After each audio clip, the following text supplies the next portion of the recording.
Tim, the EU has spoken. We have to add USB-C. I don't know. Do we have to? I feel like if we just maybe make the iPhone portless, but MagSafe has USB-C. Doesn't work. That's not how the law is written. Well, Lightning is so good, and we want to reduce e-waste, but... Tim, the law says Type-C. We gotta do it. All right, fine. I guess we'll add USB-C. Well, Tim, it doesn't have to be such a bad thing. You can do faster charging. You could do faster data transfer speeds. No. That would imply that Type-C is better than Lightning. Well, it is. That's why you switched to it on the iPads, right? The what? I don't remember that word. But look, like, Lightning is just as good as Type-C, so I don't think we should offer any perks over Type-C. Tim, this is a slam dunk, okay? We already have the implementation of faster data transfer speeds on iPads and Macs. This would be so easy to bring that faster charging and faster capability over to the iPhone. Maybe next year. Where's Mother Nature? Okay, let's begin.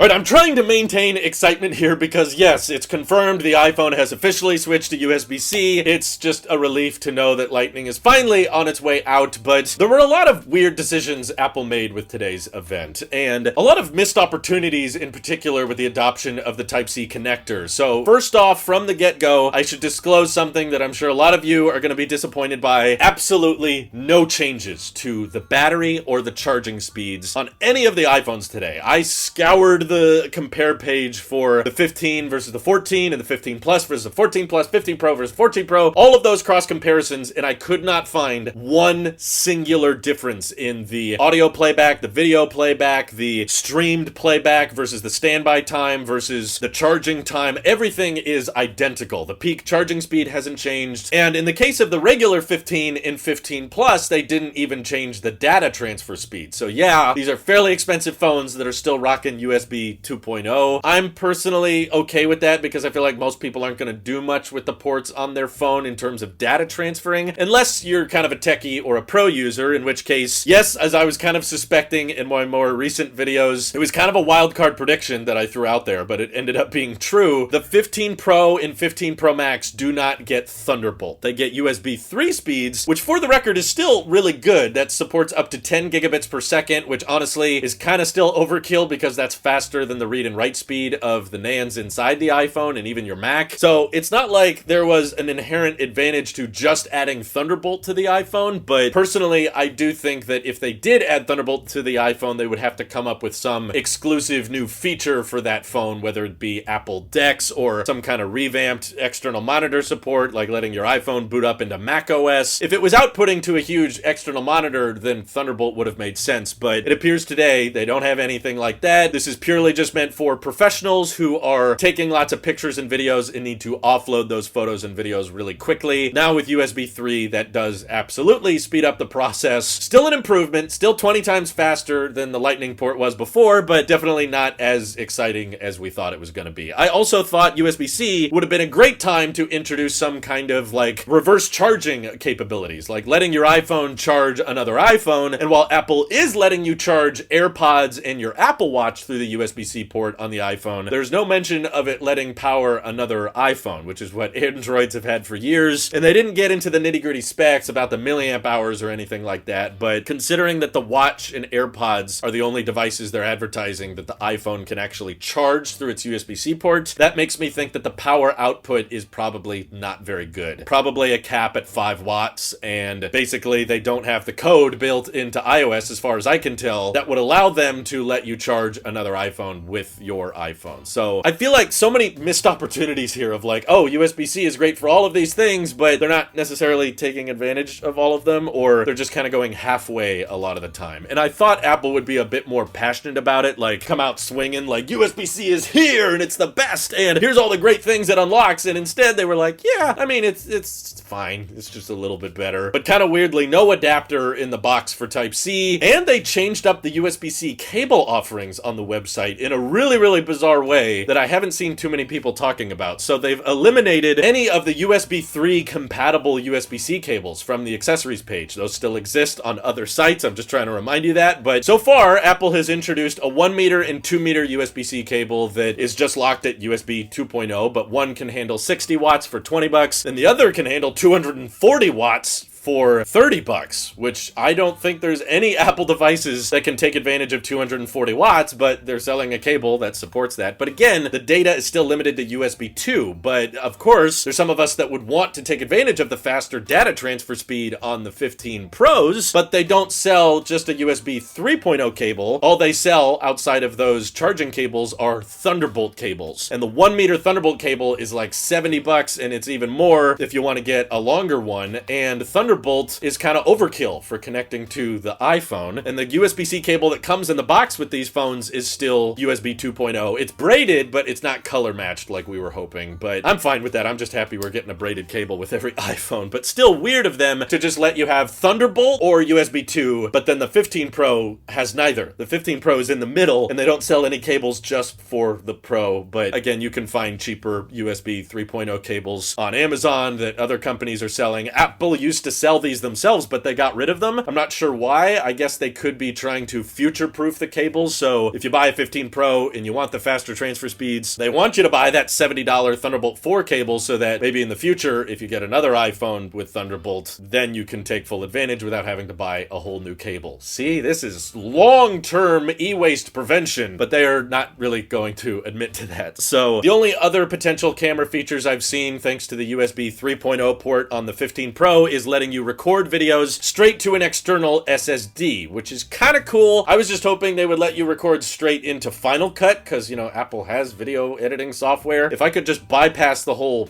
AirDrop or file transfer process, I feel like that would be a lot smoother than recording a video, sending it to the SSD, unplugging the SSD, then plugging it into the Mac, and then dragging the files that way. It's like, I can do that with the phone anyway. I guess you could leave the phone on the tripod now and not have to take it down, but it's a phone. It's kind of portable. So bypassing having to drag files onto an SSD would have been more interesting to me, but they showcase some third-party features letting you take pictures and high-resolution photos straight from the 15 Pro and have it show up directly on your Mac. So a little bit of Pro functionality coming from that port, but honestly, not that much. Not as much as I was hoping for. A lot of bizarre changes when it comes to the adoption of USB-C, which in my opinion is the biggest thing. That's the most exciting update. And there's, of course, a bunch of other changes as well. Like the 15 and 15 Plus now have a frosted glass back, thank God, so we can say goodbye to all those fingerprints. Also, they have a little bit more of a curved edge, so it's still overall pretty squared off, but will probably feel more comfortable in the hand. And as we all expected, the dynamic island made its way onto the 15 and 15 Plus, so lots of app support for that now, thanks to the 14 Pros being out for a while. And also a really impressive upgrade was to the display brightness on the 15 and 15 Plus. It is now, in terms of brightness, exactly the same as the 15 Pros, which is also identical to the 14 Pros. So 1000 nits typical, and with HDR 1600 nits, and when you're outdoors in sunlight, you can go up to 2000 nits on the entry-level iPhones now, which is pretty cool. The only difference in the displays now between the 15 and the 15 Pros is just ProMotion and always on display. You got the variable refresh rate that can go up to 120 and down to 1 on those Pros, and then you're capped at 60 Hz still on the 15 and 15 Plus. I know that's a hot topic for a lot of you, but I'm just impressed that the brightness is now the same between both of these generations. They're both Super Retina XDR panels, and the camera on the regular 15s, in my opinion, got a pretty decent upgrade. We now have the 48 megapixel sensor on the non-Pro iPhones, although they didn't bring over Pro RAW, which is funny to me because they got the A16 chip. It's the exact same chip as the 14 Pro with the exact same sensor, and they're not giving it the same Pro features. I think this is purely just software locking of, well, this isn't a Pro iPhone, so it doesn't get the Pro features. But having that 48 megapixel sensor on the regular iPhone allows you to have that 2x telephoto, just like the 14 Pro did, even though there isn't necessarily a dedicated telephoto lens. But I thought it worked pretty well when I tested it on the 14 Pro, even if it is a digital zoom that Apple considers an optical zoom. It's still a pretty nice upgrade overall. And if you love the ringer switch, you'll still love the iPhone 15 because it has one, unlike the 15 Pros, which are now made of titanium. And I think probably the coolest thing that we were not expecting about the Pros is the switch to titanium would save them so much in weight. These are actually like super light compared to the previous generation Pros. Now, the 15 Pro Max is lighter than the smaller 14 Pro, and the normal sized 15 Pro Pro is actually lighter than the 11 Pro, even though it's a bigger phone, you know, with a bigger screen and everything. And this is in thanks to Apple slimming down on the bezels, so the footprint is a little bit narrower. And of course, titanium is a much lighter material than stainless steel, which should mean, I mean, I haven't picked them up yet, but the 15 Pros should feel noticeably lighter than previous generations, which is excellent. I'm very excited to try that out. They have eliminated the ringer switch and replaced it with, Apple even calls it this, an action button, which by default it just acts like a ringer switch. You just have to hold it down to switch between mute and unmute, but it's still a physical button. There's no solid state buttons here, thankfully, but it can be remapped, of course, to any kind of Siri shortcut you come up with. There's a bunch of presets. It can be a camera button, it can be a voice memo button, all kinds of things that I'm sure people will get really creative with, but in my opinion, definitely a lot more functional than just a basic ringer switch. But surprisingly, no changes at all with the displays on the 15 Pros. Like, the bezels are thinner and all that, but it's the exact same typical brightness, same peak brightness and outdoor brightness, no changes there. Same 120 hertz, and it can go down to 1 hertz if you need it for standby mode with iOS 17 and all that, but even the 15 Pros still come with a braided USB 2.0 cable. Sorry if you were hoping that that would ship with something better, but the cameras, in my opinion, were a little bit lackluster. There were some reports that they would bring the 48 megapixel sensor to the ultra wide. That didn't happen. Of course, they talked about, you know, new coatings that should reduce lens flares, which I'm hopeful for, but skeptical to get excited about. And the main sensor is still 48 megapixels. They say it's improved and there's better low light performance, but again, that's all going to come down to real world testing. We'll see if Apple's claims are a little exaggerated, but most of the hype surrounding the 15 Pro Max was with this improved zoom, which in my opinion was not as big a deal as we had thought. Of course, everyone used the term periscope lens, so that's why Apple couldn't call it that. They called it the Titan Prism or some weird thing. I don't even think it's technically a periscope lens, but it is a bunch of extra mirrors inside, allowing the phone to stay thin as it is while still have a super zoomed in field of view, although I don't find this particularly high zoom. The telephoto lens is 5x.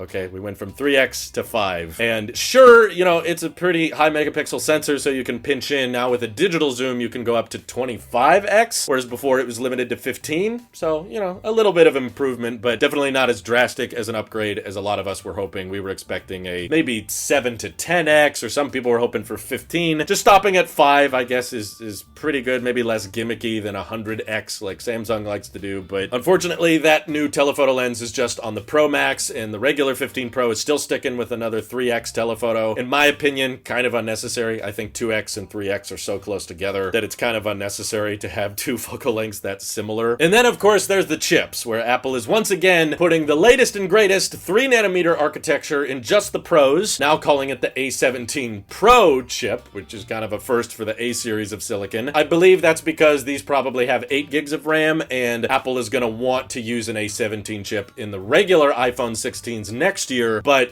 it's not going to have the same amount of RAM. I would predict that in some way they will limit the A17 chip for the entry-level models, so that's why they're calling it A17 Pro, and then next year we'll get an A17, or maybe if there's a iPad mini or iPad Air that launches next year, maybe it'll get an A17 but not a Pro version. But a weird decision Apple made that kind of threw everybody off was the storage options are not standard between the 15 Pros. The regular 15 Pro starts at $999, which in my opinion is still a great price considering how long Apple has kept that pricing around, and it has 128 gigs of storage, whereas the 15 Pro Max did kind of go up in price, but the default storage is now 256 gigs. So Jaws marketed this, of course, very, very well at the keynote, saying this is the same price as last year with the same storage options. The good news is I've been hearing a lot of people say in my live stream that overseas the 15 Pros are actually lower in price than the 14 Pros were, and once you start factoring in the storage increases, the 15 Pro Max is actually cheaper than the 14 Pro Max was. So overall, pricing is actually a little bit lower, but they did just happen to remove the 128 gig 15 Pro Max option. Although one change that I'm very grateful they finally made is that the 4K ProRes recording is now available on all 15 Pros. Even if you go with the 128 gig of storage, that can still do 4K at 30 FPS ProRes recording. But if you want to do 4K at 60 ProRes recording, according to the website, it appears you have to record straight to an external SSD, which I believe believe means that the iPhone can't record 4K at 60 ProRes natively, like it won't record that to its own drive, but it will record it to another. I'm not sure if I'm understanding that correctly, it's just a little bit weird, but hey, now you have an option to do 4K at 60 ProRes if you so desire. And yes, just like last year, in the United States, it's eSIM only, and if you're outside of the US, you still get a physical SIM tray. That definitely makes the international version a lot more compelling to me. That's why I would consider buying one next time I'm out of the country. But yeah, overall, a decent amount of upgrades. In my opinion, USB-C is by far the most interesting thing. The colors all suck. There's basically no white iPhone 15 anymore. All the colors are very pastel. There's no product red anymore, which sucks. And all the titanium colors were quite a bit different from what was leaked, but I'm not really that in love with any of them, honestly. Like, they just call them black titanium and white titanium and natural titanium. They love doubling down on the fact that this is titanium, but they're all just kind of different shades of gray. I'm still hoping for some kind of product red in the future, maybe at a spring event later. There was some changes with the Apple Watch, but I think we should save that for another day because this video is getting long enough. But thank you to everybody supporting this channel directly. It seriously helps us out a ton, as does just watching these videos. So thanks again. This is your Apple Sheep here,